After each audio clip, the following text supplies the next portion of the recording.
دریا چھوڑ کر میں انہی الفاظ کے ساتھ اپنے سوان سے جناب حضرت علامہ مفتی ساجد مکی صاحب سے، جن کے ساتھ مشہور و معروف القابات لگتے ہیں، امام کعبہ مفتی ساجد مکی صاحب، آپ آئیں اور ہمارے دلوں کو مختصر سے وقت میں اس آج کی مجلس کے حوالے سے چند ایک گزارشات پیش کریں۔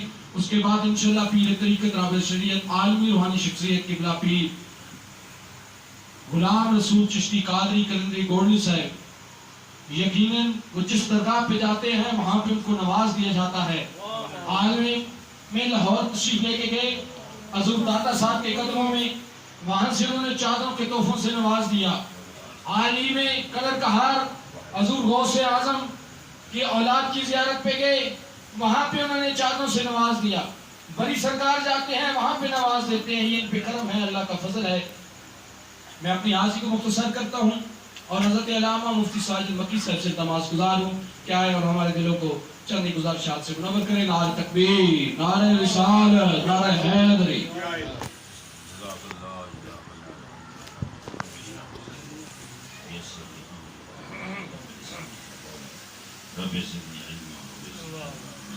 الحمد لله الذي رفع السماء بغير عمد وبسط الأرض على ماء جمد وقسم الرزق في عباده ولم ينس أحد، والصلاة والسلام على حبيبه من لا نبي بعد وعلى آله وأصحابه وأولياء أمته وأمته دائما أبدا. أما بعد، فأعوذ بالله من الشيطان الرجيم. بسم الله الرحمن الرحيم. تبارك الذي بيده الملك وهو على كل شيء قدير، الذي خلق الموت والحياة ليبلوكم أيكم أحسن عملا. صدق الله مولانا العظيم.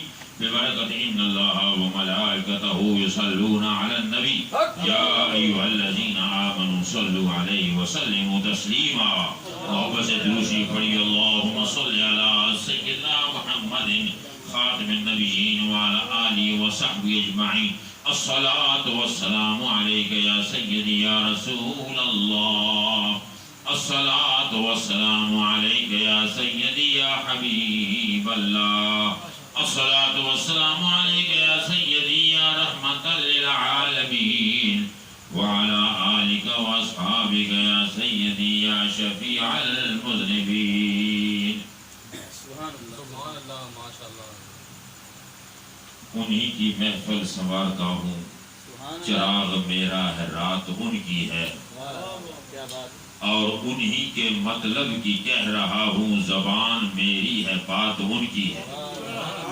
کیونکہ وہ جو بولیں تو بات بنتی ہے، زلف لہرائیں تو رات بنتی ہے، وہ جو مسکرائیں تو صبح ہو جائے، اور وہ جو روئیں تو برسات بنتی ہے.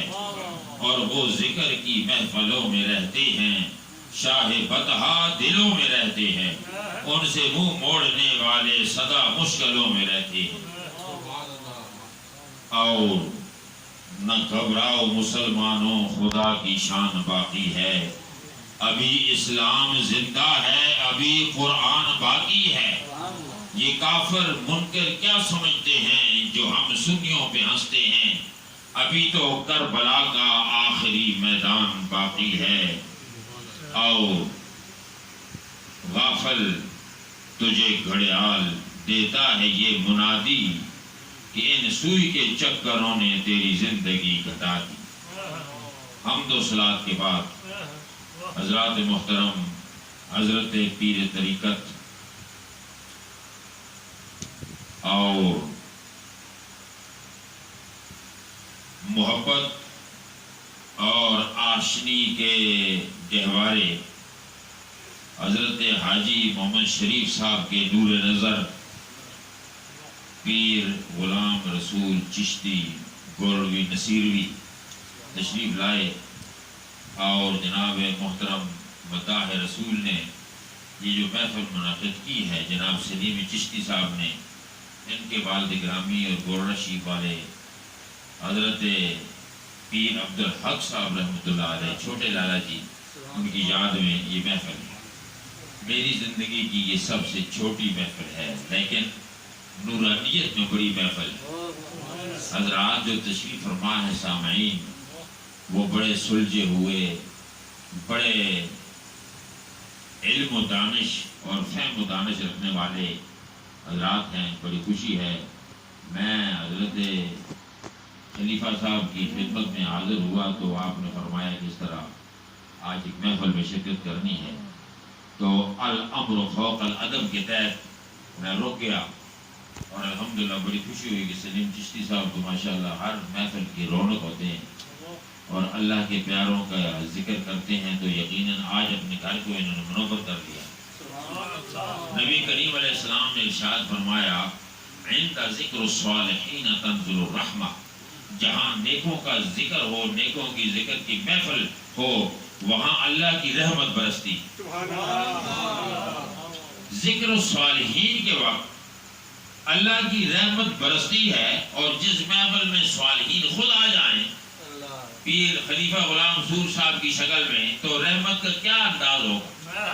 اور جب رحمت برستی ہے تو وہ یہ نہیں دیکھتی کہ میں پھولوں پہ برس رہی ہوں یا پتھروں پہ برس رہی ہوں، میں نیکوں پہ برس رہی ہوں یا گناہگاروں پہ برس رہی ہوں۔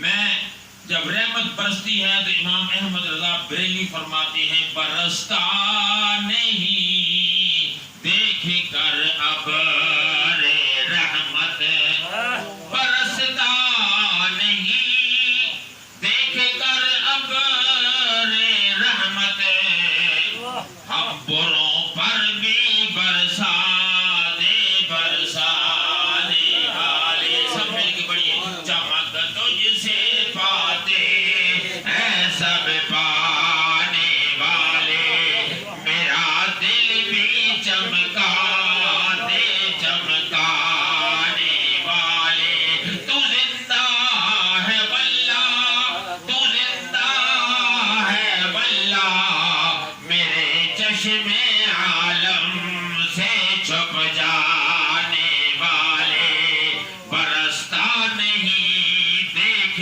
کر اب رحمت، ہم بروں پر بھی برسا دے برسانے والے۔ یہ شان ہے اللہ کے محبوب کی کہ فرمایا اے میرے محبوب، جہاں تیرا ذکر شروع ہوگا، تیری آمد اور تیری تشریف آوری تو درکنار، جہاں تیرے ذکر پر انوار سے تیرے چاہنے والے اپنے ہونٹوں کو اور اپنی زبان کو منور کر لیں گے، جس گھر میں تیرا نام لیا جائے گا وہاں بھی رحمت برس پڑے گی۔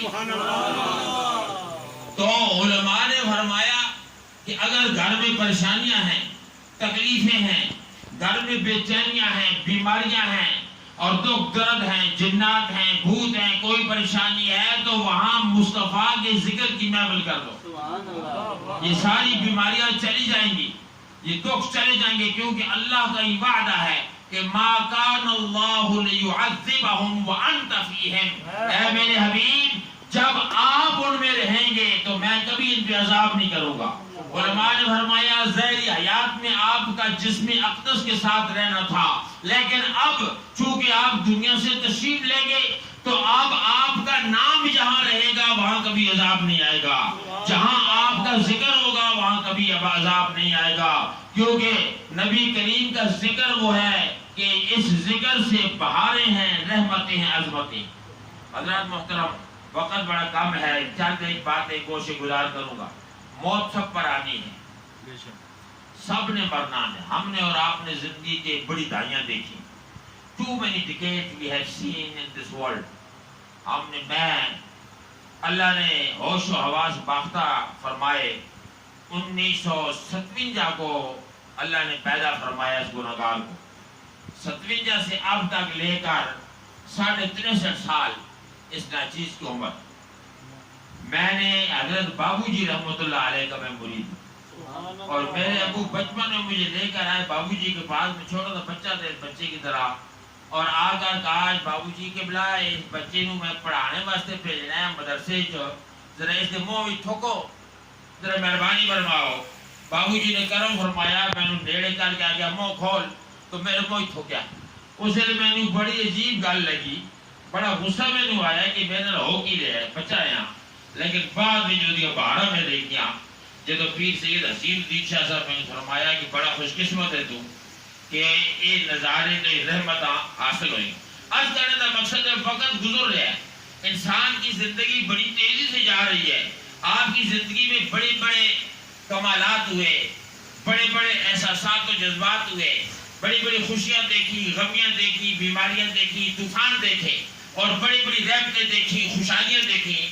آپ نے اور ہم نے اس سے کیا سیکھا، کیا سمجھا؟ ہماری آنکھوں کے سامنے بڑے بڑے دھڑلے دار لوگ، یوں سمجھے کہ آسمان بڑے بڑے زمین کھا گئی، کئی لوگ مر گئے، دنیا سے چلے گئے، جن کا نام لے کر لوگ ڈرتے تھے۔ میں تو ایسے علاقے سے ہوں نا، یہ جاری کا قریب ہے سنمدار کو کے، اس علاقے میں کئی لوگ ایسے ہوتے تھے کہ جو روڈ میں سے چلتے تھے نا تو سارے دائیں بائیں ہو جاتے تھے، دور ہٹو جی، فلانے چودھری صاحب، ملک صاحب، شیخ صاحب جا رہے ہیں، بڑے بڑے لوگ۔ لیکن حیران کن بات یہ ہے کہ یہ موت کسی کو نہیں چھوڑتی، یعنی کسی کی عقل، کسی کی دولت، کسی کا نام و نمود، کسی کا جناب جاؤ جلال، اور کسی کی فیملی اور کسی کی خاندانی جاؤ وجاہت، کچھ بھی ہوتا رہے، یہ موت بڑی عجیب چیز ہے کہ یہ ہر ایک کو ٹکر جاتی ہے، اور ایسی ٹکرتی ہے کہ بادشاہ، وہ بادشاہ جو کبھی زمین پر بیٹھے بھی نہیں تھے، زمین پہ بیٹھنا توہین سمجھتے ہیں، وہ بادشاہ جن کے جہازوں میں ہارٹ آپریشن تھیٹر لگے ہوئے تھے، یہ کنگ فہد جب بیمار تھا تو اس کے جہاز کے اندر آپریشن تھیٹر تھا کہ اگر اڑتے ہوئے جہاز میں اس کا ہارٹ اٹیک ہو تو فوراً آپریشن کر دیا دل کا، ایسے حالات تھے۔ لیکن جب موت آئی تو وہی باڈی جو جناب زمین پہ بیٹھنا اپنی گستاخی سمجھتی تھی، وہی باڈی قبر کے اندر چلی گئی۔ میں نے خود اسی قبر دیکھی ہے جب ان کو کھودا گیا۔ اللہ اکبر، عجیب کیفیت طاری ہو جاتی ہے کہ یا اللہ یہ موت تو نے کیا چیز بنائی ہے، یہ ہے کیا؟ بڑے بڑے سائنسدانوں نے، بڑے بڑے علماء نے، حکماء نے، امریکہ کے سائنٹسٹ نے کوشش کی ہے کہ موت کو سوچا جائے، سمجھا جائے، موت ہے کیا؟ موت تو درکنار، نیند کے بارے میں بڑی انہوں نے سائنٹسٹ کوشش کی ہے کہ نیند بندے کو آتی کیسے ہے، یہ نیند چیز کیا ہے، اس کی ماہیت کو اور معرفت کو سمجھ سکے سائنسدان سمجھنے سے قاصر۔ قربان جائیے اللہ کی عظمتوں پر۔ اللہ نے فرمایا کہ لوگوں سنو، میں نے دنیا میں انسان بھی بنائے ہیں، فرشتے بھی بنائے ہیں، جن بھی بنائے ہیں۔ انسانوں کو موت جو آتی ہے وہ تو سب نے دیکھی ہے، اس کے بعد پھر جنازہ پڑھا جاتا ہے، غسل دیا جاتا ہے، قبر میں ڈالا جاتا ہے۔ لیکن جنوں کو جو موت آتی ہے اس کے بارے میں کیا ہے کہ جن کیا کرتے ہیں موت کے بعد؟ جنوں کا مجھے تھوڑی توجہ میرے طرف کریں گے تو میں کام کی بات آپ کو سنا جاؤں، ورنہ دو چار شعر پڑھ کے تو پھر ہم ختم کر دیں گے۔ میں چاہتا ہوں کہ ذرا موت کے بارے میں دو چار باتیں عرض کر دوں۔ پیر صاحب کا حکم تھا وہ ایسی باتیں آپ بتائیں کہ تاکہ دلوں میں کھو جائیں موت کے بارے میں۔ اللہ اکبر، بڑا تجربہ ہے، بڑی زندگی کا تجربہ ہے، بڑے دکھ جھیلے ہیں، یہ دنیا پوری دیکھی، خدا شاید توبہ بڑی بات بھی کرنی چاہیے۔ اللہ اکبر۔ نیلسن منڈیلا میرے ساتھ اس طرح بیٹھتا تھا، میں تقریریں اس کے حق میں ہم کرتے تھے، وہاں مسلمان جتنے بھی ہیں انہوں نے کہا کہ ہم ANC کو ووٹ دیں گے۔ نیلسن منڈیلا جب 1990 کو وہاں سے آؤٹ ہوا، 1994 میں پہلے ووٹ ہوئے، تو کہنے کا مطلب یہ ہے کہ وہ سارے لوگ چلے گئے۔ اب سارے حیران ہیں کہ یہ جو موت ہے یہ کیا چیز؟ اللہ اکبر۔ اللہ کے نبی جب فوت ہوئے، موت ایک اتنی عجیب چیز ہے کہ جب اللہ کے نبی دنیا سے گئے، حضرت عمر نے تلوار نکال لی اور مدینے کی گلیوں میں پھرنے لگے اور فرمانے لگے کہ خدا کی قسم جس نے کہا کہ محمد صلی اللہ علیہ وسلم مر گئے میں اسے قتل کر ڈالوں گا۔ یعنی عجیب، ان کے ہوش و حواس میں یہ بات آ نہیں رہی تھی کہ موت بھی ہے، اور کیسی ہے موت، کیا ہوتا ہے، کیونکہ وہ تصور یہ تھا، فکر یہ تھی کہ رسول اللہ صلی اللہ علیہ وسلم ہمیشہ رہیں گے، زندہ رہیں گے۔ قربان جائیے صدیق اکبر کی فہم و دانش پر آپ نے فرمایا ادھر سارے اکٹھے ہو جاؤ مسجد نبوی میں، سارے اکٹھے ہوئے، حضرت عمر بھی اس میں تھے۔ آپ نے فرمایا جو محمد صلی اللہ علیہ وسلم کی عبادت کرتا تھا سن لے، محمد صلی اللہ علیہ وسلم دنیا سے چلے گئے ہیں۔ اور جو اللہ کی عبادت کرتا تھا اللہ تعالیٰ کبھی نہ مرے گا نہ مرنے والا ہے. اللہ حیات ہے، زندہ ہے، حی لا یموت ہے. حضرت عمر سے انہوں نے فرمایا کہ اللہ نے قرآن میں فرمایا افئن ماتا او قتل انقلبتم علی اعقابکم. اے لوگوں، صحابیوں، اگر محمد عربی صلی اللہ علیہ وسلم مر جائیں، دنیا سے چلے جائیں یا قتل کر دیے جائیں تو کیا تم دین چھوڑ دو گے؟ اس سے پہلے بھی بڑے نبی قد خلت من قبلہ الرسل، اس سے پہلے کئی نبی گئے ہیں، 1,40,000 نبی تقریباً کم و بیش دنیا سے گئے ہیں. تو بڑی عجیب کیفیت ہے کہ یہ موت کیا چیز ہے. یا اللہ، ہم نے دیکھا چلتے چلتے لوگ مر جاتے ہیں. یہ عجیب بات ہوتی ہے. کوئی بندہ کبھی ہارٹ اٹیک، پہلے زمانے میں آج سے 20-30 سال پہلے ہارٹ اٹیک کی بات کوئی نہیں ہوتی تھی. کہتے ہیں جی ہارٹ اٹیک ہے بڑے موٹے لوگوں کی موت ہے، امیرہ رئیسہ کی موت ہونے ہارٹ اٹیک. اسی لوگ جو بخار شخار میں جناب نہ موتاں مرنے ہیں، معمولی گرامہ کے آتا. لیکن اب ایسی موتیں آ گئی ہیں کہ ایک مچھر لڑا ہے، ڈینگی ہوا اور مر گیا. ایک ہمارے مولانا صاحب مفتی صاحب یہاں مر کے مچھر لڑنے سے. اب ہمیں اندازہ فرمائیے، یا اللہ ذرا آپ بتا تو سے کہ یہ موت تو نے جو رکھی ہے یہ آخر کیا چیز ہے. تو اللہ تعالیٰ نے اس کی بڑی وضاحت فرمائی، مختلف اندازوں سے فرمایا. ایک فرمایا کل نفس ذائقۃ الموت، ہر ایک نے موت کا ذائقہ چکھنا ہے، مرنا نہیں، ذائقہ چکھنا ہے. کئی فرمایا کل من علیہا فانی ویبقى وجہ ربک ذو الجلال والاکرام، ہر ایک نے فنا ہونا ہے، باقی وہی رہے گا جلالت والا عظمت والا رب. کئی فرمایا تبارک الذی بیدہ الملک وہو علی کل شیء قدیر، برکت والی ہے وہ ذات جس کے دست قدرت میں بادشاہیاں ہیں اور ہر چیز پہ وہ قادر ہے. الذی خلق الموت والحیات لیبلوکم ایکم احسن عملا، اللہ کی وہ ذات ہے جس نے موت کو پہلے پیدا کیا اور حیات کو بعد میں پیدا کیا. آپ ذرا توجہ فرمائیں، 3 باتیں عرض کر کے ختم کروں گا. یہ سامان آ چکا ہے دعا کا. موت میں 3 حرف ہے، میم واو اور تے. فنا، فانی، فنا میں بھی کتنے حرف ہے؟ فے نون الف 3 حرف ہے. کل من علیہ فان، فے الف نون فان. اور حیات زندگی، یہ بھی 3 حرف ہے، اے یہ تے حیات. اور انسان کی زندگی کی حالتیں بھی 3 ہیں، کل، آج اور آنے والا کل، ماضی، حال، مستقبل، یسٹرڈے، ٹوڈے، ٹمورو. اور قبر میں بھی 3 ہی سوال ہوں گے، من ربو کا، ما دینو کا، ماذا تقول فی حق هذا الرجل. 3 سوال. 80 سال کا بڈھا ہے تو اس سے بھی 3 سوال، اگر 18 سال کا جوان ہے تو اس سے بھی 3 سوال. یا اللہ یہ عجیب معاملہ ہے. فرمایا میں نے قرآن کو 3 حرفوں پہ اتارا ہے، الف لام میم. الف لام میم، الف سے مراد کوئی نہیں جانتا، یہ حروف مقاطعات ہیں، سب نے کہہ دیا اللہ و رسول عالم بالصواب. کچھ مفسرین نے ایڈیے بتائیں، الف سے مراد اللہ، لام سے مراد جبریل، میم سے مراد محمد صلی اللہ علیہ وسلم. اللہ نے قرآن اتارا، جبریل لے کے آیا، محمد صلی اللہ علیہ وسلم کی ذات پر اتارا. اب فرمایا ہم نے ہر چیز کو 3 حصوں میں رکھا ہے. نکاح ہوتا ہے اور 3 دفعہ قبول کیا جاتا ہے، قبول کرو، قبلت و نکحت و تزوجت.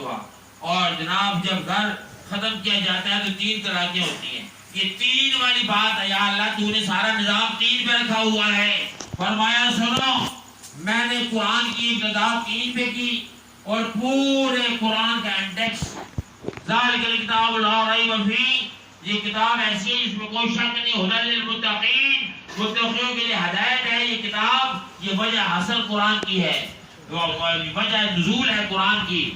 الذین یؤمنون بالغیب ویقیمون الصلاۃ ومما رزقناہم ينفقون. 3 باتیں ہیں. فرمایا ہدایت اسے ملے گی، مومن کو بنے گا، اللہ کا برگزیدہ وہ ہوگا جو ایمان بالغیب رکھے گا، اللہ کو کسی نے دیکھا اور نہ کو دیکھ سکے گا الا ماشاءاللہ پیارے آقا کی سوا. اللہ تعالیٰ کی ذات، خدا تعالیٰ کا سنتے ہیں، سارے نظارے دیکھ رہے ہیں، لیکن ہمیں کوئی پتہ نہیں کدھر ہے، کہاں ہے، کدھر ہے، آواز کہاں کیسی ہے. اور اس نے یہ فرمایا کہ جہاں میں رہتا ہوں وہ لامکان ہے، میرے بارے میں وجود کا اور جسم کا خیال تصور بھی نہیں کرنا. خدا تعالیٰ ہے اور ایک سپر پاور ہے اور وہ اللہ موجود ہے. فرمایا یؤمنون بالغیب، تمہیں غیب پر ایمان لانا پڑے گا. اس لیے پہلے آقا نے فرمایا صحابیوں عجیب ایمان کے بارے میں جانتے ہو عجیب ایمان کس کا ہے؟ صحابہ نے کہا یا رسول اللہ انبیاء کا، فرمایا نہیں، انہوں نے رب سے کلام کیا ہے، آوازیں سنی ہیں۔ پھر صحابہ نے عرض کیا یا رسول اللہ ہمارا ایمان عجیب ہے۔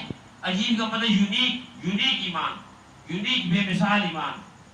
آپ نے فرمایا تم نے میرے انگلیوں سے فوارے جاری ہوتے ہوئے نہیں دیکھے، تم نے پتھروں کو مجھ پہ سلام پڑھتا ہوا نہیں دیکھا، تم نے چاند کو دو ٹکڑے ہوتا ہوا نہیں دیکھا، سورج کو پلٹتا ہوا نہیں دیکھا، تو تم بھی ایمان نہ لاؤ تو اور کون ایمان لائے گا مجھ پر؟ المختصر یہ ہے کہ صحابہ نے عرض کی یا رسول اللہ آپ بتائیے، اللہ اور آپ بہتر جانتے ہیں۔ آپ نے فرمایا عجیب ایمان ان لوگوں کا ہوگا جو قیامت کے قریب ہوں گے، نہ انہوں نے مجھے دیکھا، نہ تمہیں دیکھا، نہ تمہارے دیکھنے والوں کو دیکھا، نہ جبریل کو آتا ہوا دیکھا، نہ میں اترتے ہوئے دیکھی، کچھ بھی نہیں دیکھا، صرف مولوی نے واز کیا اور سنا آمنا صدقنا، کلمہ پڑھ لیا مسلمان پانے۔ فرمایا ان کا ایمان یونیک ایمان ہے، ان کا ایمان بے مثال ایمان ہے۔ آج تم اگر ایمان اور دین کے 20ویں حصے کو چھوڑو گے تو تم غارت ہو جاؤ گے اور ہلاک ہو جاؤ گے، لیکن وہ دور ایسا ہوگا کہ اگر 20ویں حصے پر ایمان کوئی لائے گا اس کا ایمان مکمل ایمان ہوگا۔ یہ ایسا پرفتن دور سے ہم گزر رہے ہیں۔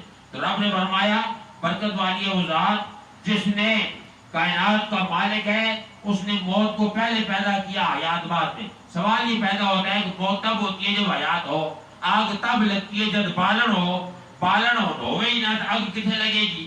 اور موت کس طریقے سے آئے گی جدو زندگی تھی نہیں، رب نے موت کو پہلے پیدا کر دیا۔ یا اللہ یہ بڑا عجیب نظام ہے، یہ تو بالکل الٹی بات ہے، تو نے پہلے زندگی کو پیدا کرنا تھا پھر موت کو پیدا کرنا تھا۔ تو فرمایا نہیں، زندگی موت کی امانت ہے، میں نے موت کو تمہارے اوپر سپروائزر بنا کے بھیج دیا ہے، اور موت 24 گھنٹے تمہارا پیچھا کر رہی ہے، تمہارے اوپر تمہیں دیکھ رہی ہے، تمہاری ہر حرکت و نقل کو دیکھ رہی ہے۔ یہی وجہ ہے کہ اگر گھر میں شرارتی بچہ اگر ہو اور اس کو وہ دیکھ رہا ہو کہ میرا بابا مجھے دیکھ رہا ہے، میری ماں دیکھ رہی ہے، کوئی بڑا آدمی دیکھ رہا ہے تو کبھی شرارت نہیں کرے گا، گھر میں کبھی ادھر ادھر جناب بھاگا دوڑی یا توڑا پھوڑی نہیں کرے گا، وہ کہتا ہے مجھے دیکھ رہے۔ اگر گھر میں اکیلا ہو اور کوئی اسے یقین ہو کہ کوئی دیکھنے والا نہیں تو بہت کچھ کرے گا، برتن بھی توڑے گا، بھاگے گا بھی، دوڑے گا بھی۔ تو اللہ نے موت کو ہمارے اوپر قائم کر دیا، موت ہمارا پیچھا کر رہی ہے، لیکن عجیب بات ہے کہ مسلمان گناہ کرنے سے نہیں روک رہا، اس کو موت کا یقین ہی نہیں ہے۔ موت کے ہوتے ہوئے بھی بندے دن کو نہ جانے کیا کچھ کر رہے ہیں۔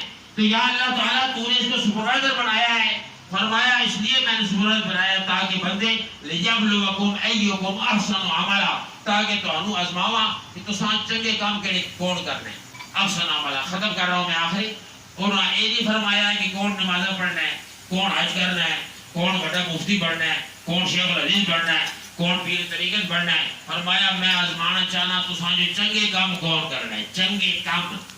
اور ہر بندے کا عقل موجود ہے۔ اسلام کی بنیاد 4 چیزوں پر ہے، کتاب اللہ، سنیو جی، کتاب اللہ، سنت رسول اللہ، اجماع امت القیاس۔ فرمایا دین پورا 4 چیزیں ہوتے ہوئے، پہلے قرآن میں ڈھونڈو، قرآن میں نہ ملے، حدیث دیکھو، حدیث میں نہ ملے، اس وقت علماء دا اجماع دیکھو کہ سارے علماء دا کس اتفاق کے اتھے نہ ملے، پھر خیال کرو، قیاس کرو۔ تو فرمایا کہ میں نے انسان کو پیدا کیتا تاکہ وہ چنگے کام کرے، اور اسی یہ دیکھا گے کہ جی جنات کے بارے میں بتاتے ہیں لیکن وقت کم ہے نا، ابھی آ گیا مسئلہ۔ اچھا، جنات ایک اللہ کی مخلوق ہے، جنات اللہ تعالیٰ کی مخلوق ہے، اور اللہ تعالیٰ نے اس مخلوق کو انسان سے پہلے پیدا کیا ہے، اور جنات کے اندر شیطان بھی ہیں اور جناب مرد تو شیاطین بھی ہیں، اور اس میں مسلم کم ہیں، مومنین بھی ہیں، زیادہ کفار ہیں۔ اور جنات جو ہیں ان کو اللہ نے آگ سے پیدا کیا ہے، ان کو عذاب بھی آگ کا اور برف کا عذاب دیا جائے گا، لیکن جنات میں اللہ تعالیٰ نے انتخاب نہیں فرمایا کسی نبی کا۔ جنوں میں اللہ نے کوئی نبی نہیں بھیجا، کوئی کتاب نہیں بھیجی، کوئی وحی نہیں بھیجی، ان سب کو اس مسلمانوں کے ماتحت کر دیا ہے، اسلام کے ماتحت، پورے نبیوں کے ماتحت کر دیا ہے کہ تمہیں اسلام لانا ہوگا، تمہیں قرآن پڑھنا ہوگا، تورات زبور انجیل پڑھنی ہوگی، تو اس کے مطابق جنات کو لایا گیا ہے۔ اور جنوں سے بھی یہی سوال ہوں گے قبر میں جو ہم سے سوال ہوتے ہیں، کیونکہ یہ جن نبی کریم علیہ السلام کے پاس آئے تھے پڑھنے کے لیے، مکہ شریف میں مسجد جن میں وہاں حاضر ہوئے، دیکھی ہے حضور کے پاس ایک پورا گروہ جنوں کا آیا اور ان کا یا رسول اللہ ہمیں پتہ چلا ہے آپ دین اسلام لائے ہیں، آپ نے اعلان فرمایا تو انہوں نے اسلام قبول کیا۔ آگے وہ تقریریں ہو رہی ہیں، ان کے بڑا نظام چل رہا ہے۔ حضرت شاہ مہاجر مکی نے فرمایا کہ ایک دفعہ میں بیٹھا ہوا انڈیا کے اندر اپنے مدرسے میں بیٹھا ہوا، میں مطالعہ کر رہا تھا دیے کی روشنی میں، اچانک ایک چھوٹا جا سفیدہ بچہ ہے، میں پن میرے ہاتھ میں تھا، قلم کی نوک سے پچھلے حصے سے میں نے اس کو مار ڈالا۔ جو سب کے بچے کو مارا، نکا جب بچہ سفیدہ، میں نے اچانک دو چیزاں اندر آئیاں، ہیوی ہیکل، انہوں نے میں نے کرنے موڑنے تو اٹھایا اور گھر تو لے گئے، اٹھا کے لے گئے۔ وہ شاہ مہاجر مکی امداد اللہ بہت بڑے ولی بھی تھے، بزرگ بھی تھے، اہل سنت کے بڑے عظیم، وہ فرماتے ہیں میں نے اٹھا کو دور کو کاف کیا پہاڑیاں ہی لائے گئے۔ اتنے جا کے میں کہہ دیکھا کہ اتنے جنہ دی ایک بہت بڑی مخلوق بیٹھی ہے اور جناب والے جج بیٹھے ہیں اور آس پاس وکیل پھیلتے ہیں، ملزم آ رہے ہیں، مجرم آ رہے ہیں، انہوں نے حساب ہو رہا ہے، جو میں نے لے کے کیا ادھر کھٹیڑے جان کھڑا کرتا۔ انہوں نے کہا تو ہے کون ہے؟ اس نے کہا جی میں رسول اللہ تو امتی ہاں، میں ایک عالم دین ہاں، حاجی امداد اللہ مہاجر مکی میرا نام ہے۔ انہوں نے کہا تو قاتل ہے، تو سارے بچے نو قتل کیتا ہے، آج تینو اتنے لے کے کہاں ہے تینو سزا دیواں، تو اپنا وکیل لے گیا، اسی بھی مسلمان ہاں، اسی سارے جن اور سارے اسی مسلمان ہاں۔ جج صاحب سارے بیٹھے فیصلہ کرو گے۔ حاجی امداد اللہ مہاجر مکی فرمانے نے میں انہوں نے کہا جی میں اپنی وکالت خود کراں گا، اگر تسی اسلام ہو اور قانون شریعت کا چلے گا میں خود کراں گا۔ انہوں نے فرمایا ٹھیک ہے، ادھر اعتراض ایک تو نے بچے کو قتل کیتا ہے، لہذا قتل کی سزا قتل اسلام میں، تو اس لیے تینوں قتل کیتا جائے گا۔ انہوں نے فرمایا نہیں، میری طرفوں اے بھی جناب کہ میں نے اس بچے کو جو دیکھا ہے وہ میں نے شکل سانپ میں دیکھا ہے، سانپ کی شکل میں دیکھا ہے، اور ہماری شریعت کے اندر یہ حکم ہے کہ اگر سانپ حرم میں بھی ملے اسے مار ڈالو، چوہا سانپ یہ چیزیں مار ڈالو۔ اگر یہ اپنی اصلی شکل میں ہوتا تو میں اسے کبھی نہ مارتا، لیکن چونکہ شکل بدلی ہے تو ہمیں حکم شریعت یہ ہے کہ سانپ انسان کا دشمن ہے اور سانپ کو مارنا واجب ہے، اس لیے میں نے اسے مارا ہے۔ حاجی امداد اللہ فرماتے ہیں کہ وہ جو جنوں کا جج تھا وہ اٹھ کر اس نے میرا پیشانی چومی اور کہا کہ تم نے سچ کہا ہے، اس لیے انہوں نے حکم دیا کہ جہاں سے اس کو لائے وہاں اٹھا کے لے جاؤ۔ تو یہ واقعہ حضرت علامہ شاہ منظور صدیقی رحمۃ اللہ علیہ نے ساؤتھ افریقہ ایک جلسے میں بیان فرمایا کسی کتاب کے حوالے سے، تو اس لیے عرض کر رہا ہوں کہ جنات ایک مخلوق ہے، بہرحال سب سے اشرف مخلوق انسان ہے۔ اللہ ہمیں انسان بننے کی توفیق دے۔ جو بندہ صحیح انسان بن گیا وہ فرشتوں سے بھی اعلیٰ ہے، لیکن جو بندہ انسان نہ بنا وہ جانوروں سے بھی کم تر ہے۔ اللہ سے دعا ہے کہ اللہ آج کی محفل قبول فرمائے۔ ختم کر أعوذ بالله من الشيطان الرجيم بسم الله الرحمن الرحيم قل يا